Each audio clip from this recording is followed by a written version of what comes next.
All right, let's bring everyone in.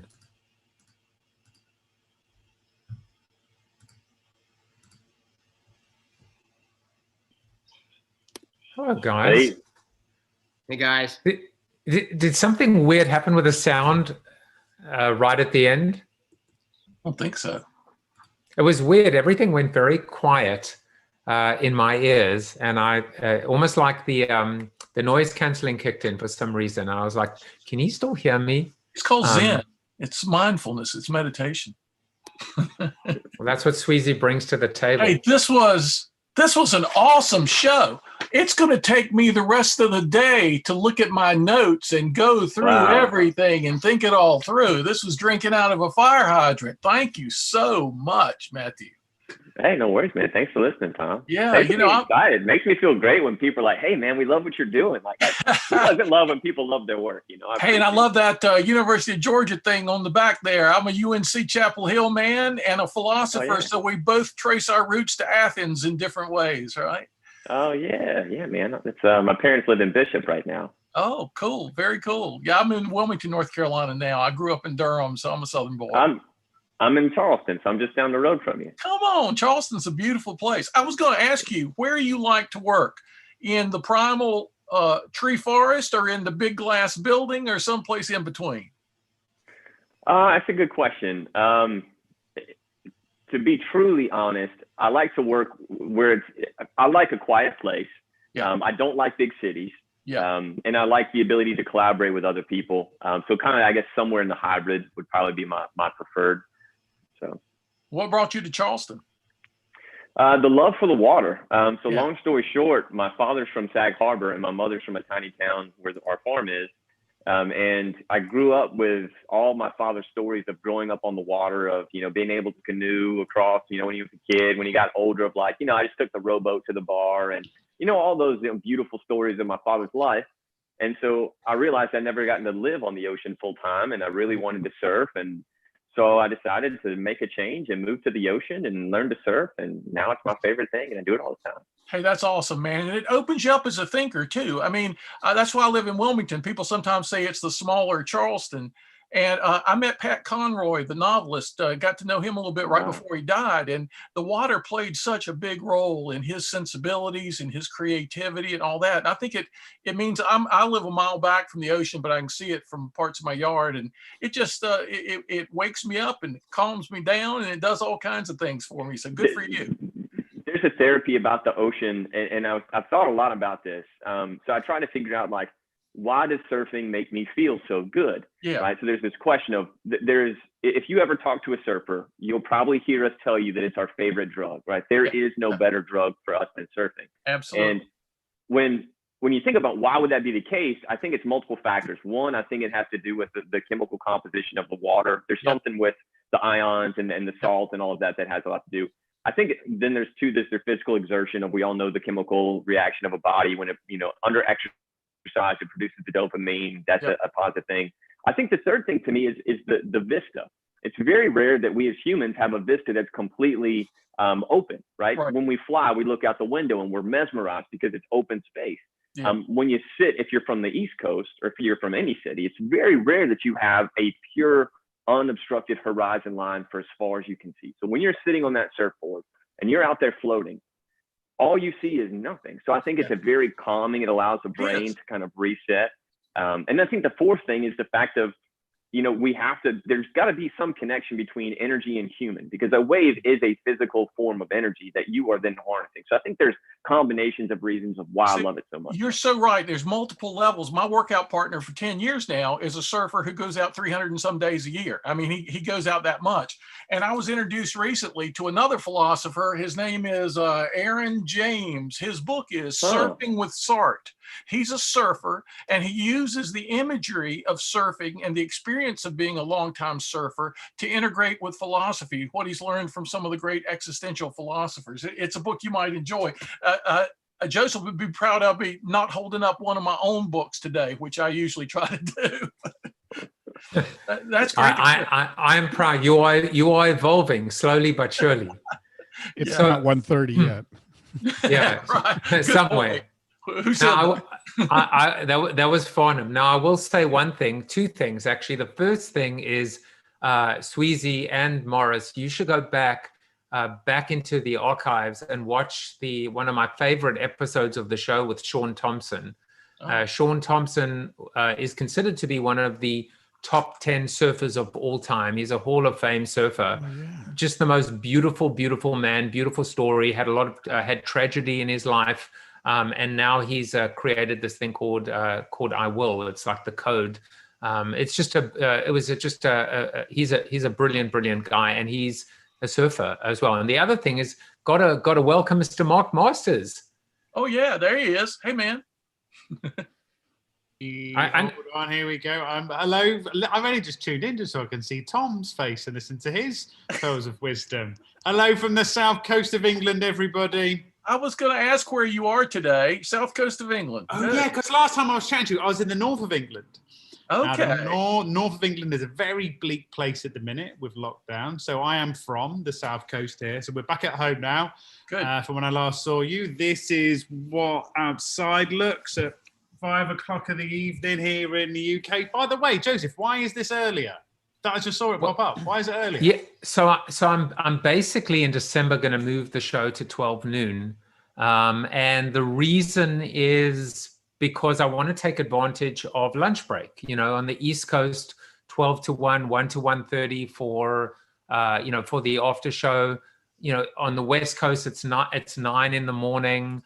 So it's kind of just getting into the office. I'm trying to think about what a normalization might look like. And then, of course, in the UK, 4 to 5 to 6 hours later, depending on the timing, it's kind of the end of the day. It just seems like a really good, I think so. So listen, let me just say, I mean, where we are now, it's 5:10 over here. This is an ideal time for me to wind down. There you go. So I just thought I'd pop in and say hello to you, lovely gentlemen. By the way, how is everybody keeping? All right, we all okay? Hey, Mark, are you in Brighton area? No, yeah. So we're about 70 miles, not too far away from Brighton. So we're just along. If you follow on the path along the south coast, as you're moving away from London down towards the southwest tip. So yeah, one of my favorite watering holes is there, the Residence Inn. Oh, is it? Okay, yes. The artist residence. We're not too far away from there, but yeah, where I live is miles better than Brighton. There we go, get it in. And by the way, Matthew, this is how things go almost every day here. Yesterday, what was our guest yesterday was in Uruguay? Yeah. Live from Uruguay, right? Uruguay, right? So this is an international group day to day. You never know where people are all over the world. And I also see a new face here, which is Mr. Michael Sean Wright. So want to welcome him as well. Welcome. Yeah. Oh, hello. So we've been at this live streaming thing for a while. You know Mark Hopkins. And so Mark and I started a thing called The Cube, which was one of the first live streaming decks. I love your show. I love your idea. Very great. I mean, the graphics are awesome. Are you using OBS? No, I'm using StreamYard. Nice. I'm using StreamYard. OBS seems like what I should be doing, but that requires technical competence, of which I have neither. And then also Ecamm seems like a good overlay, but again, that requires someone that actually knows what they're doing. So I've just stuck with and I got to say, I'm a huge StreamYard booster. Love the software. It's changed my life. It's changed our lives too. Joseph strikes me as a guy who's just going to figure it out, right? The sign behind you, Matthew, what would you do if you knew you could not fail? Or in his case, if you don't give a crap, right? You're just going to keep iterating until something works. And I was a guest about 2 months ago. And as I like to say, I refuse to go away. And that's why I was on the chat function, and that's why I'm here today. But I do have to say, having been here pretty much every day for 2 months, you brought up ethics more today than I remember it being brought up before, and in such important ways. The ethics of the imagery we use, the the models of human flourishing we convey in things like marketing and advertising and in what we do. You just so many of the things you said today reminded me of what I have to be mindful of as a philosopher. I left university life 25 years ago to be a public philosopher, and it's been an interesting experience learning how to reach people with the wisdom that they actually need desperately but don't know they need. So you said a lot of things today that are very helpful to me, and I really appreciate it. Good, thank you. You're welcome. You're a smart guy, Sweezey. Yeah, you are. You're going to help me market in new ways. My book. Oh, you here see, I now am you've holding up, now you've just done it, which means I have to mute you in the next 10 seconds. He's good with the books, isn't he? He's good with the little. They come from nowhere as well today. I like this. Yeah, it's such a coincidence. They happen to be near the screen. It's a pop-up book. So I did want to take another run at the future is today, tomorrow is the path. So I'm thinking about the consumer journey. If there's more than one and two going down a new way that we didn't anticipate, we have to look for that new path that is being formed by the consumer as they start to go off in areas maybe we didn't expect them to go. So they form a new trodden path. I see what you're saying now. I agree with that. If you're saying that, the behaviors they're doing now are creating new future consumer pathways, I think we can see that completely right? It's like, how are we buying groceries? Well, that's a new path to how we buy groceries. So I think totally can see that as a good point.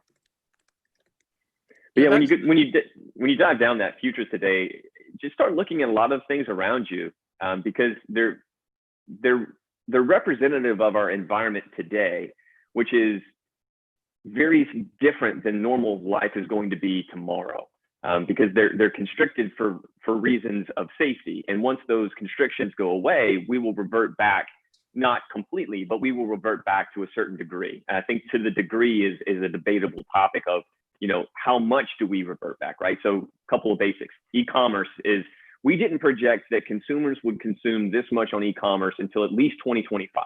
Mm-hmm. We're consuming at levels of at least what we projected at like 2028 or beyond currently. But when we shift back to being able to walk into stores, that number will come back down to a point, right? It's going to dip back down, but then it will trend back up towards the future. So if you look, this is really the trend that we're seeing is we have spiked up in everything from video communications, like how much we use video to communicate currently, that will trend back down once we have human to human interaction again. E-commerce, what are some other methods I looked at?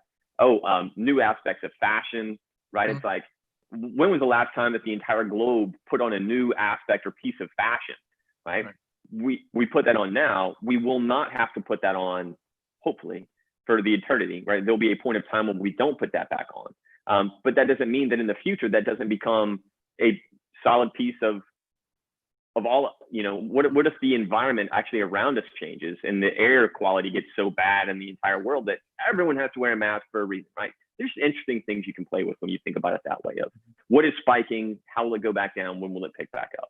William Gibson said something pretty interesting. I just came across this the other day. The future is already here, he said. It's just not evenly distributed, right? And that's kind of an interesting thing, the clues around us. I was on a Zoom call yesterday with some folks at the Vermont Democratic Party, and I was driving in my car and hooked up my iPhone to the little stand, and here I am driving down the interstate, having a meeting, and it totally blew their mind. I don't know why, but I was just surprised at how sort of nonchalant I was about it, and yet how they were like wowed by the technology. So the future is here, and there are people who adopt the future and sort of drag people along. I'm thinking about Joseph right now. I mean, look where he started and look where he is. It's remarkable, and taking us along with him. So it's really, and StreamYard. It wouldn't have been without StreamYard. Exactly. You know what I just did, by the way? I disappeared for a second because I remembered that through my Coke was a client back in the day, and they were big sponsors of the World Cup. And I actually got this is officially from what the referees had. So it's something I got for Tom, unfortunately for him, I couldn't find the yellow card. So from now on, I've got a red card, and this is an official red card that the referees use. So, that means you get a 3-match ban automatically. But if I find the yellow card, at least I can warn him. Yeah, I also have another thing for you, Tom, which is, and I'm saying for you, Tom, but it's not really for you. But when we do our community shows, I remember I said I would find, but this is not the easy button. This is customizable. So this is what I have for people that talk too long. Yeah, there you go. It's boring. You're boring, everybody. Quit boring everyone. I'm just kidding. That's I not won't true say at what I was. all. I will not say what I was going to say about the Code of Hammurabi. Then I will just be completely quiet. I'll leave out the Gilgamesh bit for later on in the after show. I had a sign, Matthew, that said self-muting that I would hold up every now and then because these guys rib me about getting carried away as a philosopher. I listen. My day is incomplete without a Gilgamesh reference. So Tom is going to get it, Yeah. Tom is literally. I was actually thinking about our evolving relationship, and I was thinking, here is a guy that was an absolute stranger to me, and now is like basically a member of my family. Yeah. So like. Yeah, I mean, I couldn't, all of you guys are, to be honest, I'm expecting part of the inheritance. I mean, it's gotten that that intimate, so. I tell you what, I tell you what, how about I put you on the tax return? Right. I mean, you're dependent. You're right. I need some help with the $700 that I need to pay over 10 years. So. Well, I wanted to say, Matthew, congratulations on that book, man. I have to get that right away. And I'm very impressed because Harvard Business Press asked to look at a manuscript of mine that, by coincidence, is about Gilgamesh about 9 months ago, and they keep taking their time with it. So the fact that you're already out there on paper is a great thing. It took me 4 years. Wow. That's impressive. Just FYI, that organization doesn't move quick. Yeah, I got that impression.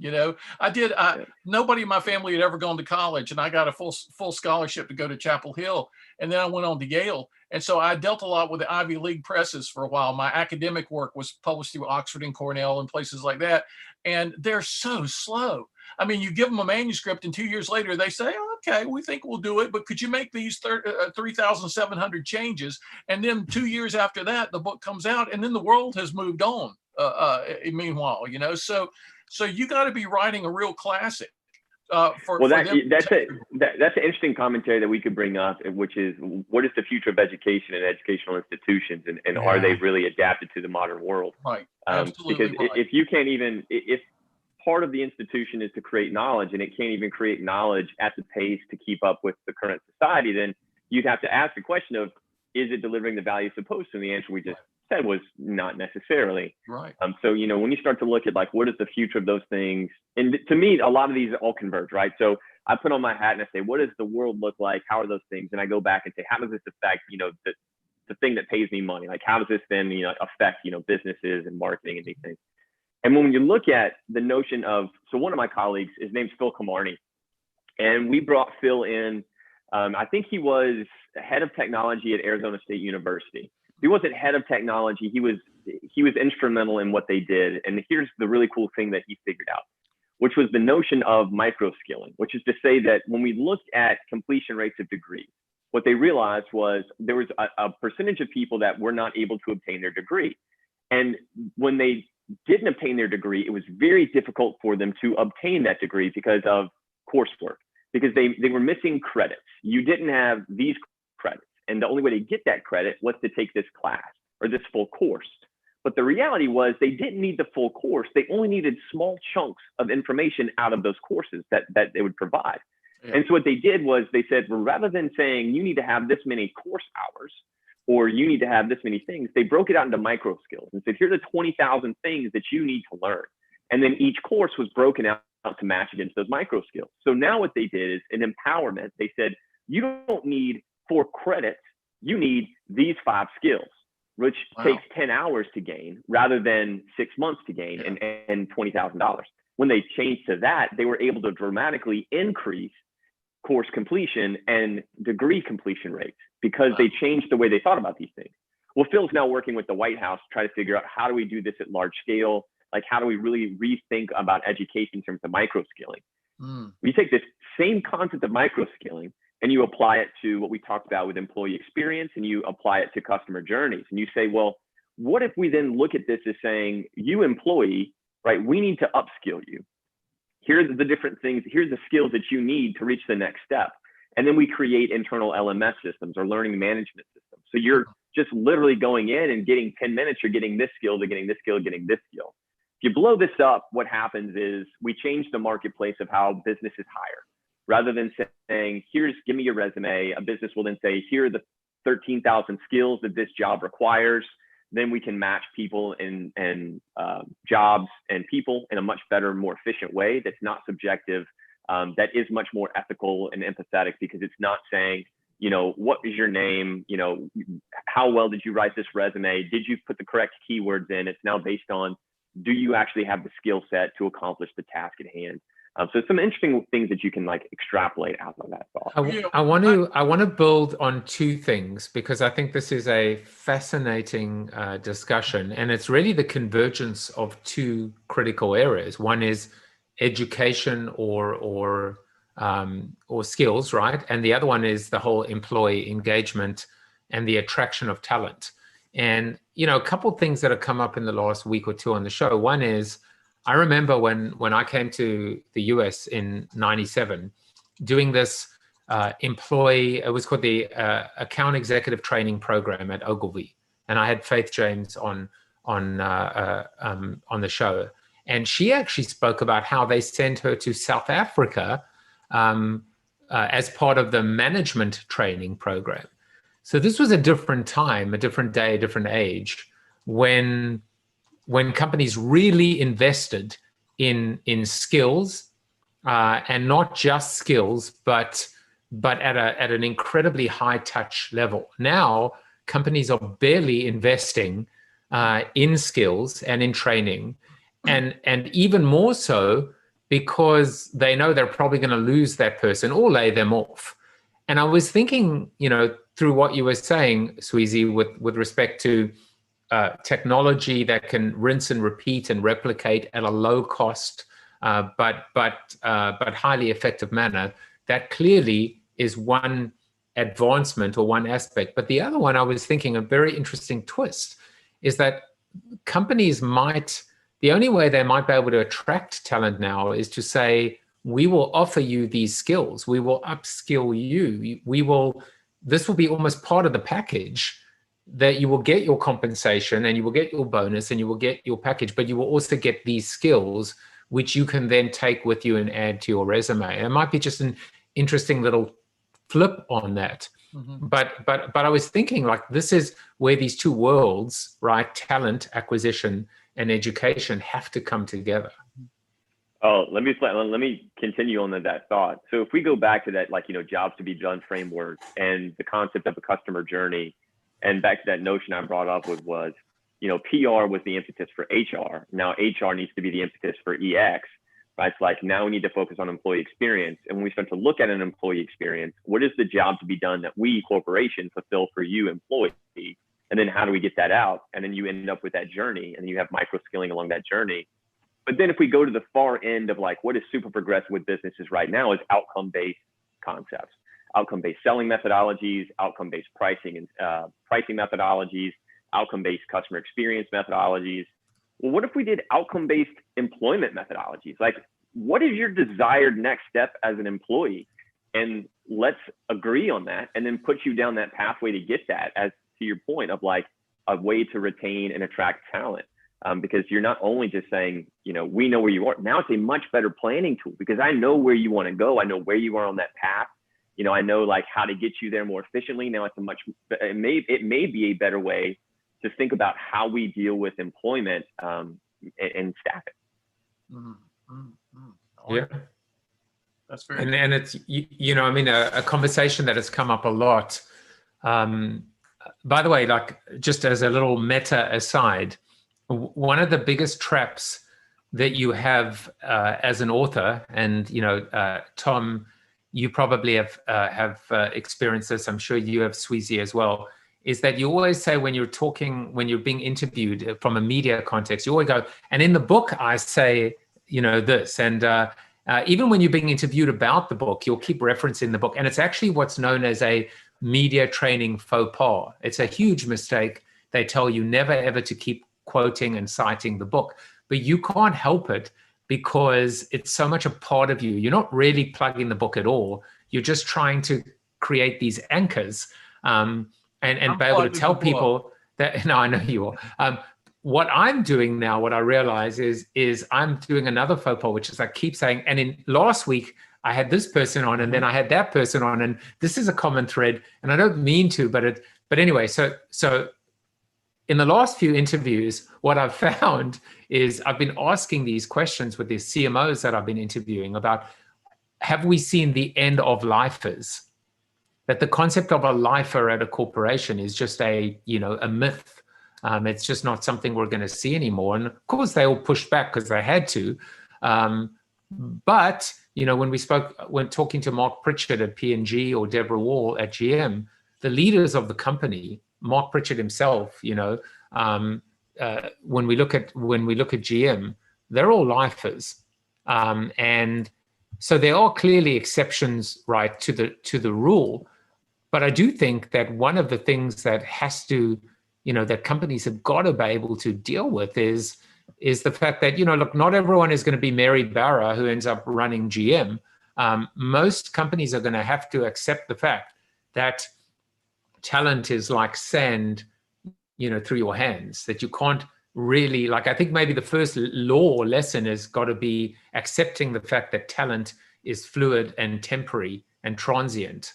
And the best thing you can do is create a mechanism or that allows skills and best practices and talent to be institutionalized, but at a philosophical, cultural, intellectual, even process level, as opposed to the actual people themselves that will come and go. If that makes sense. Interesting. I mean, I think a lot of organizations realize lifers don't exist and haven't existed for a long time. And when I look at my research, specifically at CMOs, it's the shortest tenure of any profession across the board at 2.5 years of the average CMO. Certain most, when we look at most, I did this research with LinkedIn 3 years ago. It was called the B2B Persona Project. We looked at essentially, I think it was 90 different B2B personas across different verticals and looked at the average tenure of each one of those professions, as well as how many new people come into that profession per year and how many leave that profession per year. And what we found was, on average, you're looking at anywhere between 2 and really, I think the longest tenure on average was the CFO at a financial organization, which had an average of an 8-year tenure. The concept of lifer, I think, from the large scale has not been existent for a very long time. I mean, I buck the trend, but I'm an acquisition hire, right? I've gone through 3 acquisitions, so my total time is 12 years, but my actual time with just this company is only 6. If you add all the acquisitions together. So I think there's lots of factors, but I think to your other point of that trend of now what happens in a work from anywhere world, of this concept of, it makes a lot of sense of, if you work at GM, why you would be a lifer, right? You have, one is you have a great company that you have benefits that are ridiculously amazing that you've fought for from a union standpoint. 2 is you may not have many other opportunities to go and be employed in these other places, right? P&G's in Cincinnati. You're a big executive in Cincinnati. I'm sorry, where else are you going to go if you live in Cincinnati? So it's now if you can work from anywhere, that concept of, would I be a lifer because of geographical constraints goes away. And so I think lifer already was away, but I think there were some still strongholds because of geography. Now that'll go away.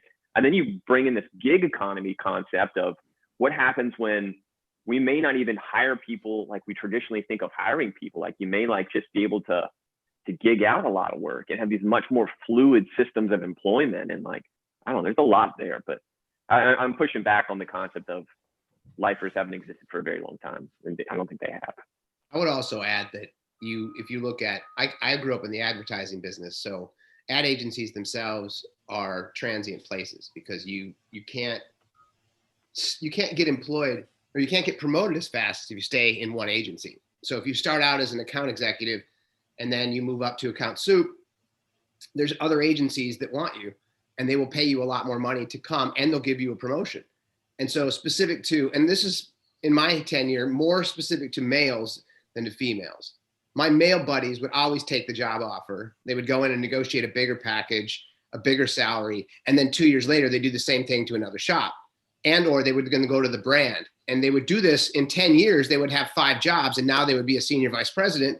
Whereas someone else in 5 years is still sitting in that agency, maybe as an account coordinator, or, you know, it's like they got moved up twice instead of 6 times. So I think that's also an issue around hierarchy and staying in one place for a long period of time. It just doesn't benefit you on the title front and or the salary front. And that, this is anecdotal. This is just my experience in the 20 years I was in business, but it's usually to your benefit to seek other employment, you know, depending on where you are. If you're super happy, I mean, Salesforce is an example. I was a client and one of the happiest places in the world to work. And there's a lot of lifers here in San Francisco. I live in San Francisco and I have 2 buddies that have been there for over 15 years. And, you know, it's one of those things where I think the company is the one that may have a shot. If you have 27,000 employees, there's a lot of room for advancement.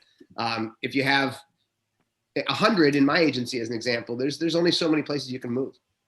Yeah, we have the same thing of move out, get hired, go up. Same in our world. We call it a boomerang effect, where if you want to climb the chain, it's much easier for you to get a higher salary. If you leave, go work for someone else, come back, apply for a higher job, get a higher salary. Exactly. It's very common with us. Yeah. Hey guys, it is time. It is witching half hour for us. But I do want to say, based on what Mr. Morris was saying in the comment thread, he said, you know, this idea, when I hear about micro skills, it makes me say, why didn't people think of this a long time ago? That's the test of a great idea. I always say 2 things when I'm talking to startups and founders. I say the test is, there are 2 parts. The first is to say, oh my God, that is so simple. I could have thought of that myself. And the second is, damn, why didn't I think of that myself? And it's like, even when we think about something like Uber, you know, just the concept of an app that helps equalize and normalize, you know, lopsided supply and demand. It is really, when expressed, so simple and so succinct and so elegant. And then of course it's like, damn it, you know, why did somebody beat me to it? So I love that analogy. I just wanted to build on that. Yeah.